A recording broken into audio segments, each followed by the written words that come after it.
এতক্ষণ দেখাচ্ছিলি বিশাল মনে তৃণমূল কংগ্রেসের দুই নেতার মধ্যে চরম বচসার ভিডিও সামাজিক মাধ্যমে ভাইরাল। আর সেই ভিডিওকে নিয়ে শুরু হয়েছে রাজনৈতিক তরজা। এই ঘটনার পরেই তৃণমূলকে কটাক্ষ বিরোধীদের।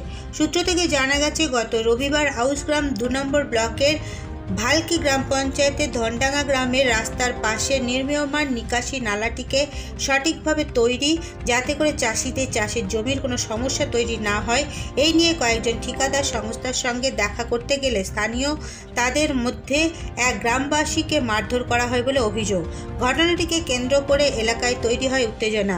আর সমস্ত অভিযোগের তীর আউসগ্রাম 2 নম্বর ব্লক তৃণমূলের প্রাক্তন কার্যকরী সভাপতি অরূপ মিদ্দার দিকে। তবে বিরোধীরা বলছেন এটা তৃণমূলের দুই গোষ্ঠীর মধ্যে দ্বন্দ্ব। পরে আহত ব্যক্তিকে স্থানীয় হাসপাতালে চিকিৎসার জন্য নিয়ে যাওয়া হয়। তবে স্থানীয় সূত্র থেকে জানা যায়, এদিনের ঘটনার পরে বিকালের দিকে যখন ভালকি গ্রাম পঞ্চায়েতের উপপ্রধান সাদেরুল শেখ আক্রান্ত রেজাউল মল্লিককে সঙ্গে নিয়ে আউসগ্রাম থানায় অভিযোগ জানাতে আসেন, তখন পঞ্চায়েতের উপপ্রধানের সাথে অরূপ মিদ্দার বচসা বেঁধে যায়। তৈরি হয় উত্তপ্ত পরিস্থিতি। পরে আউসগ্রাম থানার পুলিশ পরিস্থিতি শান্ত করে। সেই ভিডিও সামাজিক মাধ্যমে ভাইরাল হয়েছে।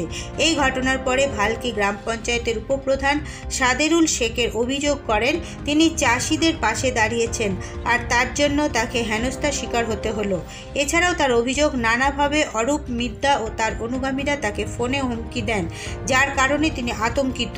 এখন বাড়ি থেকে বের হতেও ভয় পাচ্ছে। তিনি প্রশাসনের কাছে দ্বারস্থ হতে চেয়েছিলেন, কিন্তু প্রশাসনের সামনেই তাকে হেনস্থা হতে হলো ও প্রশাসনের সামনেই তাকে মারধরের হুমকি দেওয়া হয়। আজকে থানাতে যেটা হয়েছিল, যেটা নিয়ে ঘটনা, আমাদের প্রতাপপুর ধনডাঙ্গা থেকে ডাঙ্গাপাড়া একটা বিটুমি রাস্তা পশ্চিমাঞ্চলে যে উন্নয়ন পরিষদ আছে সেখান থেকে হচ্ছে। তো সেই রাস্তাটার পাশে একটা ড্রেন স্যাংশন ছিল।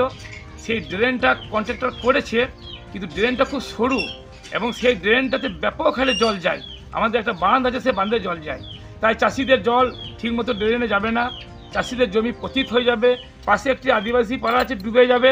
সেই দাবিতে চাষিরা কন্ট্রাক্টরের কাছে গিয়েছিল, যেখানে কাজ চলছিল। সেই মোমেন্টে যখন তারা দাবিটা জানাতে যায়, সেই মোমেন্টে কন্ট্রাক্টর কিছু লোককে পুষে রেখেছিল, অর্থাৎ অরূপ মিদ্দা বলে এক ব্যক্তি ডাঙ্গাপাড়া বাড়ি, তার নেতৃত্বে কিছু দুষ্কৃতী ছিল। তারা কিন্তু সঙ্গে সঙ্গে সে চাষিদের উপরে চড়াও হয়। এর মতো অবস্থায় রেজাউল মল্লিক মানে একটা চাষি, সে আহত হয় এবং সে মার খেয়ে পড়ে যায়। তারপর স্থানীয় মানুষজনরা ওকে তুলে নিয়ে গিয়ে হাসপাতালে নিয়ে যায়। তারপর আমার কাছে ফোন যায়, আমি তারপরে সেই ফোন শুনে আমি হাসপাতালে পৌঁছাই, তাকে ট্রিটমেন্ট করাই। তার মধ্যে আমাকে থানা থেকে স্বপনবাবু বলে এক পুলিশ অফিসার আছে, উনি ফোন করেন যে আপনারা 5 জন আসুন, ওনাদের 5 জন দেখেছি, বিষয়টা দেখব। আমরা যথারীতি সেই চাষিদের নিয়ে আমি যাই। তারপরে গিয়ে দেখি না অরূপ মিদ্দা 60-70টা সব বহিরাগত, প্রতাপপুরে হয়তো দিন জোনাক 7-8 ছিল, বাকি সব বহিরাগত লোক নিয়ে ঢোকার পরই আমাকে বলছে, আমি একটা রুমের মধ্যে ছিলাম, বলছে তুই বেরিয়ে আয়, তোকে আমি কেটে কুচি করে দেবো। অথচ পুলিশ সেখানে আছে, ফুটেজের মাধ্যমে দেখতে পাবেন আপনারা। তো এইরকম হুমকি দিচ্ছে। তো এই অরূপ মিদ্দা তৃণমূলের কেউ না, তৃণমূলের নাম করে না একটা বুথ সভাপতি, না একটা বুথের কর্মী, কিছুই না। শুধু দুষ্কৃতি উল্টোপাল্টা কাজ করব, নানা রকমভাবে অন্যায় করে বেড়াবো, হুমকি দেবো, এই হচ্ছে ওনার কাজ। তবে আমাকে থানাতে যেভাবে হুমকি দিল, তাতে সেখানে পুলিশও প্রেজেন্ট ছিল। তা থানাতে গিয়ে যদি নিরাপত্তা না পায়, আমি একজন উপপ্রধান, মানুষের জনপ্রতিনিধি, চাষিরা আহত চাষিদের নিয়ে আমি থানায় গেছি, থানা আমাকে ডেকেছে, সেখানে আমাকে প্রাণনাশের হুমকি দিচ্ছে যে বেরিয়ে এলে মেরে দেবো। তাই এমতো অবস্থায় আমি প্রশাসনকে জানাবো যে তারা কি ব্যবস্থা নিচ্ছে। এবং এই মুহূর্তে আমার বাড়ির লোকজন, আমার স্ত্রী, আমার ছেলেমেয়েরা খবর পেয়ে তারা খুব আতঙ্কিত। কারণ আমি যেখান থেকে পঞ্চায়েত চালাতে যাই সেটা প্রায় 7 কিলোমিটার, তার মধ্যে 6 কিলোমিটার জঙ্গল। এই জঙ্গলের মধ্যে আমি একা যাই।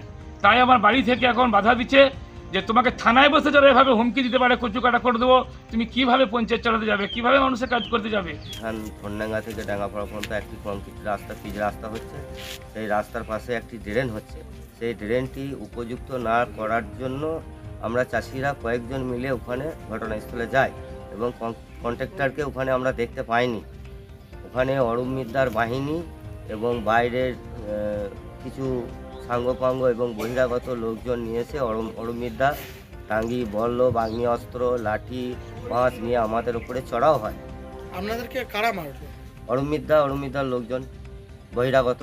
আপনি ওখানে কেন গেছিলেন? আমি আমার ওই জমিটার ক্ষয়ক্ষতি হবে এবং চাষিরা যাতে ওই ড্রেনটার উপরে উপকৃত হয়, ওই ড্রেনটি উপযুক্ত হয়নি তার জন্য কমপ্লেনের জন্য কন্ট্রাক্টরের কাছে গিয়েছিলাম। তবে সূত্রের খবর, আউশগ্রাম বিধানসভার বিধায়ক অবেদানন্দ থান্ডারের ঘনিষ্ঠ বলে পরিচিত আউশগ্রাম 2 নম্বর ব্লক তৃণমূল কংগ্রেসের প্রাক্তন কার্যকরী সভাপতি অরূপ মিদ্যা। তবে অরূপ মিদ্যা তার বিরুদ্ধে ওঠা সমস্ত অভিযোগ অস্বীকার করেছেন। ওসব কিছুই নয়। আমাদেরকে মাননীয় আউশগ্রাম থানার আইসি সাহেব আমাকে ডেকেছিলেন, আমি এসেছিলাম। আসার পর আমরা যখন আমাদেরকে 5 জন বলেছিলাম, আমরা 5 জন এসেছিলাম। আমরা যখন আসছিলাম তখন এই উপপ্রধান আমাদেরকে নানা রকম কটূক্তি করে এবং ও হচ্ছে যে সমস্যা সেটা হচ্ছে ধনডাঙ্গা থেকে ডাঙ্গাপাড়া পর্যন্ত যে রাস্তা, পিচ রাস্তা নির্মাণ পিউপি ফান্ডের, সেইখানে ও কাটমানি টাকা চেয়েছিল। সেই কাটমানি টাকা চেয়েছিল বলে আমরা বললাম যে কেন তুই কাটমানি টাকা চেয়েছিস, তখন ও আমাদেরকে গালাগালি করে, তার জন্য আমাদের ছেলেটা একটু রেগে গিয়েছে। না, এরকম কিছুই নাই। ওরা সকাল 7টার সময় কাজটা 300 ফুটের মতো বাকি আছে, ওরা এসেছিল। ওরা আসার পর আমাদের যে এখানকার যারা কন্ট্রাক্টর আছেন, যারা এজেন্সি আছেন, সেই এজেন্সিকে বলেছে, বারবার বলেছে টাকা চাইতে, টাকার ভিডিও, মানে ওকে যে ফোন করে হুমকি দিচ্ছে টাকার জন্য, তোলাবাজি করার জন্য উপপ্রধান এবং ওইখানে হচ্ছে রিজাউল মল্লিক আর একজন কি মোজাম্মেল না কি নাম, এরা হচ্ছে যায়। তখন গ্রামের মানুষ একত্রিত হয়ে ওদেরকে বলে যে এইখানে এইসব কোনা চলবে না। আমরা মমতা ব্যানার্জির সৈনিক, আমরা অভিষেক ব্যানার্জির সৈনিক, আমরা হচ্ছি আমাদের নেতা আউশগ্রামের বিধায়ক অবেদানন্দ থান্ডারের সৈনিক। আমাদেরকে যে এইখানে সরকারি প্রকল্পে কাটমানি খাওয়া চলবে